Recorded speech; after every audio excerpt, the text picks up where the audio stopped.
Mridula, when I was reading Bicycle Dreaming, I did see there were two very distinctive styles in that when you write the preface and when you write the entire novel. They're both very good, but my question is, why did you choose one over the other? So, Bicycle Dreaming had many evolutions in my mind.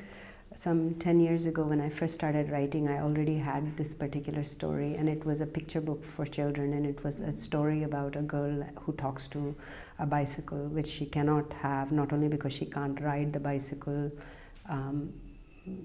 doesn't know how to ride it, and because she's a girl, and it's a story set in Delhi. But also because she couldn't afford to buy it, and so on. So that was one story, it never got written. Then it became a young adult novel, and it started on the morning of a girl's life on her 13th birthday morning. And that's a very sort of young adult beginning for a book. And as I was writing it, I realized I didn't want to write a young adult novel, and I don't believe in young adult novels. When I was a young adult, I read novels. Yeah. And they were the kind of novels, if you read a separate piece, you read it when you were 13 or 14 or 15 or whatever, whenever you chanced on it, then you could read it again when you were 20 or 25. And there was this amazing experience for me as I went back to the books I've read in my life of kind of saying hello to myself again. Like this person I've left behind, and that I once knew, I could meet her again in the book and see all the ways in which, I'm now somebody else.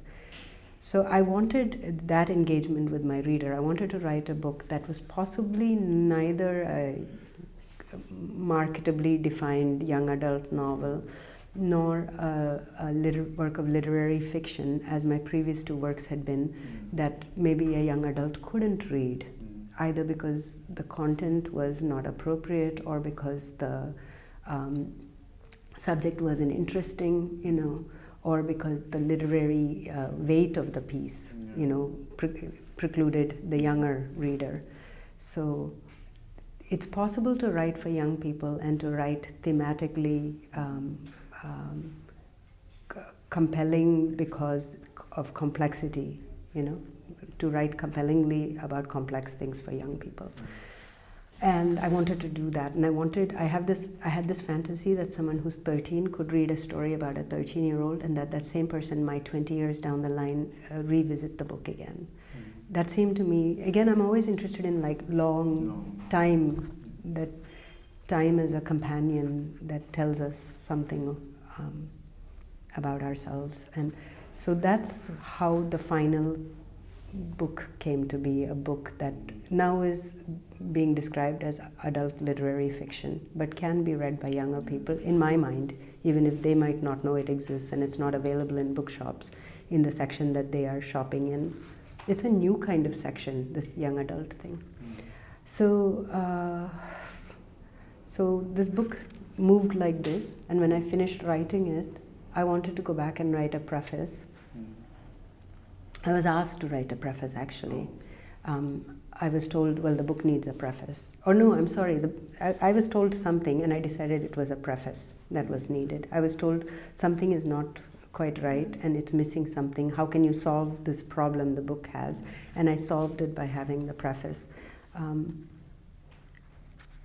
A lot of prefaces are apparently written after the book is written, and they read that way too. Lots and lots of prefaces.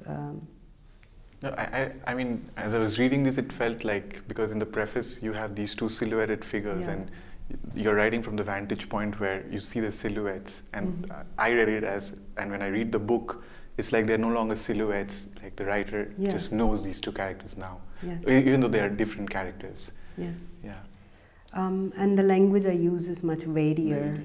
It's got more of everything literature is has tried to do, kind of feel to it. Because a preface can always stand apart from a book, I thought to myself, a person could read the book and not care about the preface. so I can do what I want in the preface. So in a way, the preface is the truest thing I wanted to do, rather than the novel. And that's almost kind of like sad for me to say that, because I would have loved to have written a whole novel like the preface, but that would have been counter to the goals I set for myself. They're not goals driven by wanting to have, I want to have a wider audience always, but I particularly wanted to talk to young people in India, and young people like the people in my story. I had been spending all this time with children for years, reading books to them.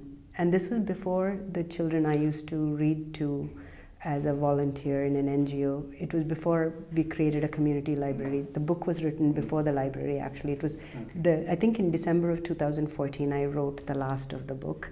And then after that, it belonged to the publisher, and they did things to it. And it took till early 2016 for it to finally be printed.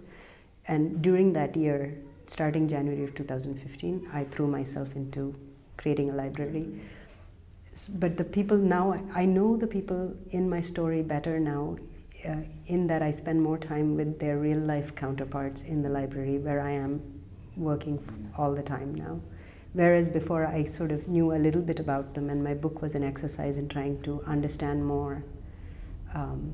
I could maybe write a book that would be more knowledgeable, but it would not be a particularly literary book, and it would not even interest me very much.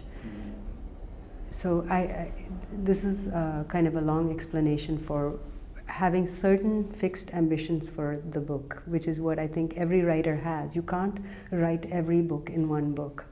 So you write the book that has its limited ambitions, limited by all sorts of circumstances, including your own skill or your politics, what you're trying to engage with, who you're talking to. So I wanted to write a book about these young people I saw a little bit of, and those other young people that I'm anxious should also see these people, and these people should see those other people through my book, that we should all be able to talk to one another in this book somehow. So these two working class kids in the book, they're rendered in a way in which hopefully they could read themselves, and that other people could read them, and that there could be this conversation. When I was done, the literary ambitions I have for my writing asserted themselves in my preface. Okay. Thank you so much. Thank you so much for watching.